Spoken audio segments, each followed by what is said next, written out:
तो अब आगे हम लोग देखने वाले हैं कि घात के अनुसार बहुपद कितने प्रकार के होते हैं। बहुत सारी बातें हमने अभी तक की। बहुपद क्या होता है, बहुपद का पद क्या होता है, ठीक है, बहुपद का घात क्या होता है, एक चर में जो बहुपद है उसका घात हम लोग कैसे जान सकते हैं, दो चर में जो बहुपद है उसका घात हम लोग कैसे जान सकते हैं, गुणांक क्या होता है, ठीक है। और इसके अलावा ये सारी बातें हमने अभी तक इस प्रॉपर लेक्चर में जाना है। बेसिकली अब हमको देखना है बहुपद कितने प्रकार के होते हैं घात के अनुसार। घात के बारे में तो हमने जान लिया, घात के बारे में हमने अच्छी तरह से डिस्कस किया है ना, और तुमको समझ में भी आया होगा, ये हम मान के चल रहे हैं, ठीक है।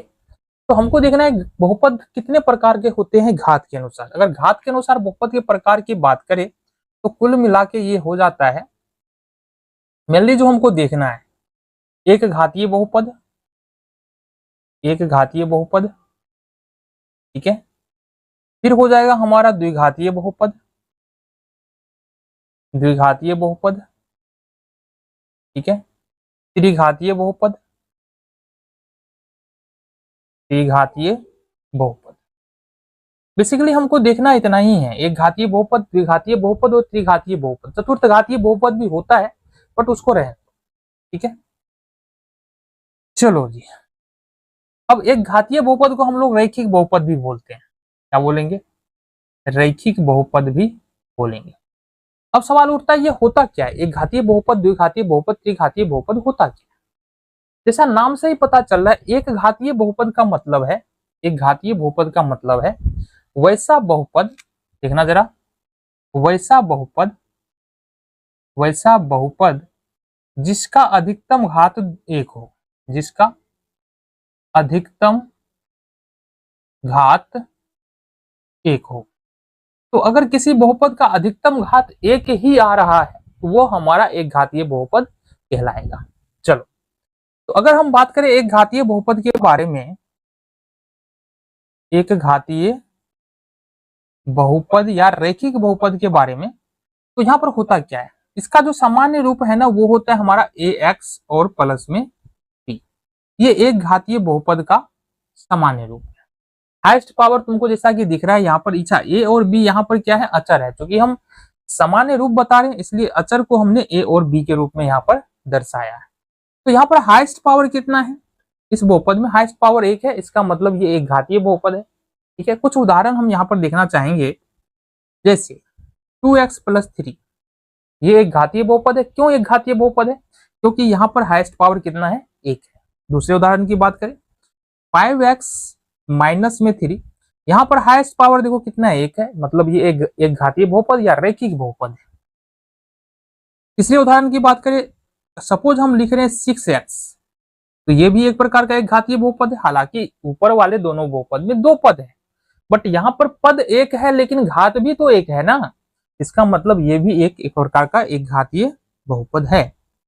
और भी हो सकता है हमारा 6 - x, अब यहाँ भी हाईएस्ट पावर कितना है, 1 है, कुछ पावर नहीं है। सबसे बड़ी बात है ना कि जो हमारा एक घातीय बहुपद होगा उसका पावर होगा ही नहीं, ये बात समझ लो। कुछ पावर नहीं है तो एक घातीय बहुपद। दूसरी बात है, एक घातीय बहुपद के अंदर में अधिक से अधिक जो है ना, अगर हम पूरा सॉल्व कर ले तो अधिक से अधिक 2 पद ही हो सकते हैं। एक घातीय बहुपद के अंदर अधिक से अधिक कितने पद हो सकते हैं, 2 पद ही हो सकते हैं। क्लियर है बात?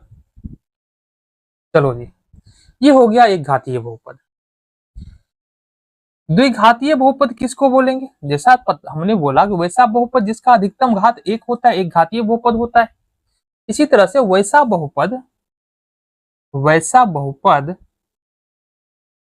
जिसका अधिकतम घात, जिसका अधिकतम घात 2 हो। तो जाहिर सी बात है, अगर कोई ऐसा बहुपद दिया हुआ है जिसका अधिकतम घात 2 है, उसको हम लोग क्या बोल देंगे, द्विघातीय बहुपद बोल देंगे। जैसे उदाहरण के तौर पर अगर बात करेंगे द्विघातीय बहुपद के बारे में, द्विघातीय बहुपद, क्वाड्रेटिक पोलिनोमियल इंग्लिश में इसको बोलते हैं, इसको लीनियर पोलिनोमियल इंग्लिश में बोलते हैं, ठीक है। एक घातीय बहुपद को लीनियर पोलिनोमियल और द्विघातीय बहुपद को क्वाड्रेटिक पोलिनोमियल। उदाहरण की बात करें, सबसे पहले इसका सामान्य रूप देखेंगे। द्विघातीय बहुपद का सामान्य रूप क्या होता है, ax² + bx + c, जहां पर ए बी सी अचर है, कांस्टेंट है, ठीक है, और कोई भी वास्तविक संख्या हो सकता है। देन अगर उदाहरण की बात करेंगे तो देखो यहाँ 2x² ये एक प्रकार का द्विघातीय बहुपद है। क्यों द्विघातीय बहुपद है? क्योंकि इसमें कुल मिला के एक ही पद है और इसका हाईएस्ट पावर जो है वो कितना है, 2 है। हाईएस्ट पावर यहाँ पर कितना है, 2। तो अगर पावर अधिकतम पावर 2 है, अधिकतम घात 2 है, मतलब द्विघातीय बहुपद है। दूसरे उदाहरण की ओर चले, 6x² - 2x + 3। अब यहाँ पर देखेंगे कि यहाँ पर पावर तो 0 हो जाएगा। पावर 0 हुआ तो x, देखो किसी भी संख्या के ऊपर में अगर पावर 0 होता है तो उसका वैल्यू 1 हो जाता है। तो यहाँ पर अगर x पर पावर 0 रहा होगा तभी तो ये 3 गुने 1 हो गया। x पर पावर 0 मतलब 1, 3 गुने 1 3 हो गया।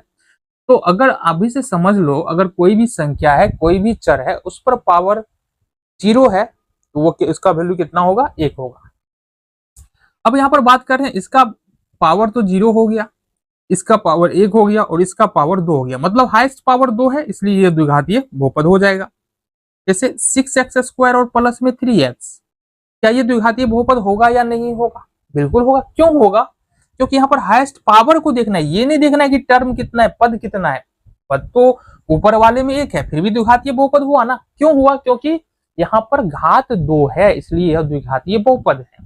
यहाँ पर घात 2 है, इसलिए यह द्विघातीय बहुपद है। दूसरी बात है, जो भी हम यहाँ पर बात कर रहे हैं वो एक चर वाले बहुपद की ही बात कर रहे हैं, दो चर वाले बहुपद की बात यहाँ पर हम लोग नहीं करेंगे, क्योंकि हमको यहाँ पर 9th 10th में जाएंगे ना, तो एक चर वाले बहुपद के बारे में ही पढ़ रहे हैं। ठीक है, आगे पढ़ते हैं, अगले उदाहरण की ओर बढ़े। देखो x² - 9, अब बताओ ये कौन सा बहुपद है? कुल मिला के 2 पद है और हाईएस्ट पावर जो है वो कितना है, 2 है। चर एक ही है और उसका हाईएस्ट पावर 2 है, मतलब यह भी एक प्रकार का द्विघातीय बहुपद है। तो समझ में आ रहा है ना? ठीक है, चलो अब अगर हम देखें त्रिघातीय बहुपद को, तो त्रिघातीय बहुपद क्या होता है? क्यूबिक पोलिनोमियल इसको बोल सकते हैं। क्या बोल सकते हैं? Cubic polynomial. त्रिघातीय बहुपद कहेंगे किस, है ना? वैसा आप तो समझ में आ गया होगा ना, वैसा बहुपद जिसका अधिकतम घात 3 हो, जिसका अधिकतम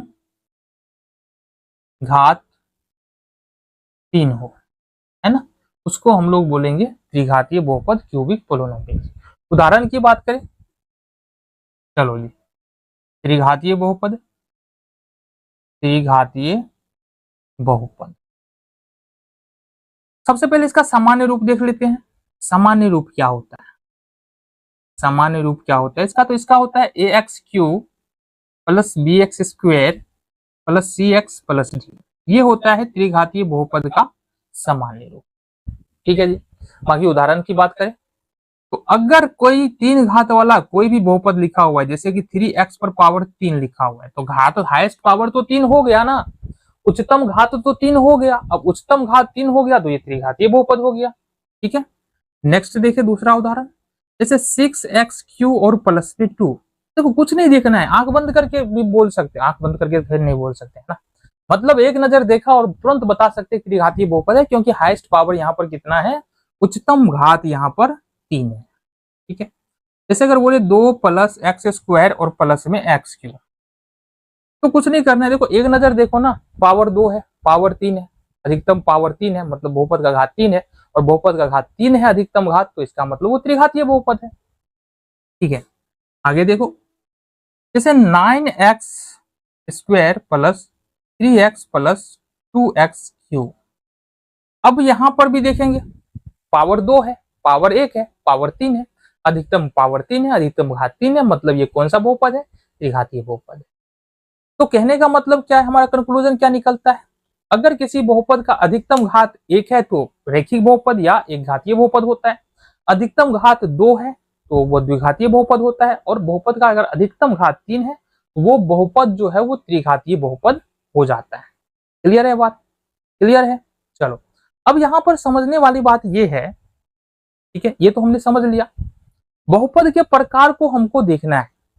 तुम बोलोगे अभी अभी तो देखा हमने बहुपद का प्रकार घात के अनुसार, नहीं, अब देखना है हमको पद के अनुसार बहुपद कितने प्रकार का होता है। आओ जरा इसके बारे में हम लोग बात करते हैं।